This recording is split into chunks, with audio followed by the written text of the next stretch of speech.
Hey guys, welcome back. So today I want to talk about .380 caliber pocket pistols. I've been known to carry this P380 as a self-defense handgun, primarily in the summer months when I have light clothing on, shorts and a t-shirt, and I want something that conceals easily. A lot of people carry .380 calibered handguns for self-defense. Now, in the past I've said that the smallest caliber that I prefer to carry is 9mm, and that still holds true. I still prefer to carry a 9mm. The handguns that chamber 9mm are getting smaller and smaller. Some of them, like the DB9, are getting close to the same size as this car, which is chambered in .380.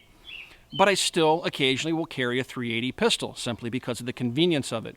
But the question I have is just how effective is a .380 caliber itself in penetrating? And what does the bullet do after it hits soft tissue? The only way to test that is using ballistics gelatin. Now I have some 10% ballistics gel from Clear Ballistics I'm going to test out here this afternoon.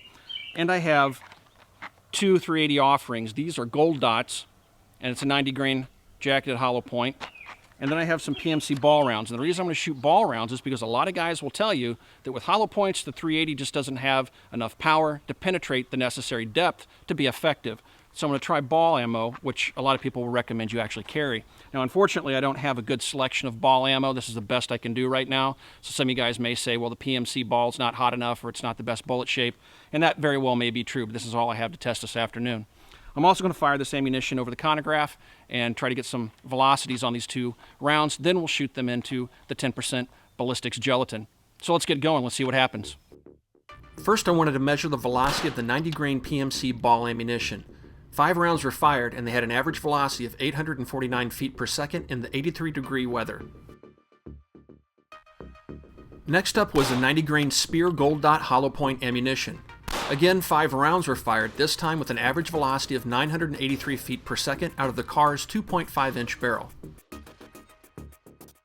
Gold Dot ammo was a popular defensive load, and it was the first ammo I tested using the Clear Ballistics 10% gel. I fired from a distance of about 2 feet into the gel.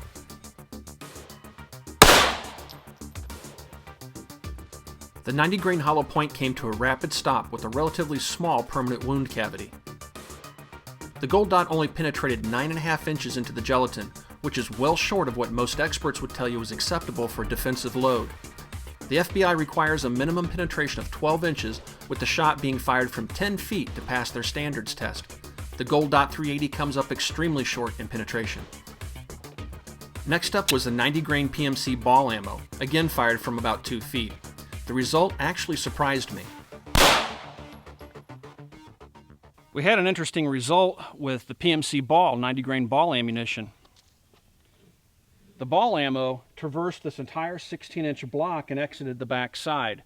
Fortunately, I have another block of gel, so I've put it behind that first 16-inch block. So now we'll be able to capture that bullet and see just how far it actually does penetrate.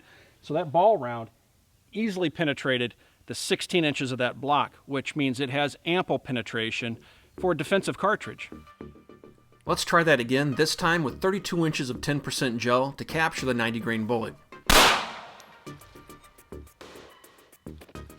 While the first 90 grain ball round zipped right through, leaving a wound cavity only as big as the diameter of the bullet itself, the second round tumbled after 6 inches of penetration, leaving a massive temporary wound cavity. Despite the tumbling of the bullet, it still managed to penetrate 19.5 inches, which is quite impressive. So out of curiosity, while I'm out here, I decided to take a 9mm critical duty, which is a 135 grain round. This is the load I carry in my 9mm defensive guns. I'm going to fire it out of a shield, which is the smallest 9mm I have, or one of the smallest 9mm I have, to see how it fares against the two .380 rounds.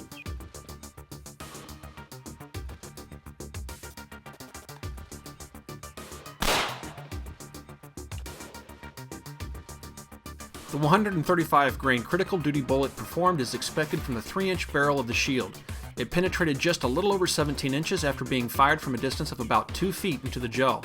This matches the results I've seen from other tests.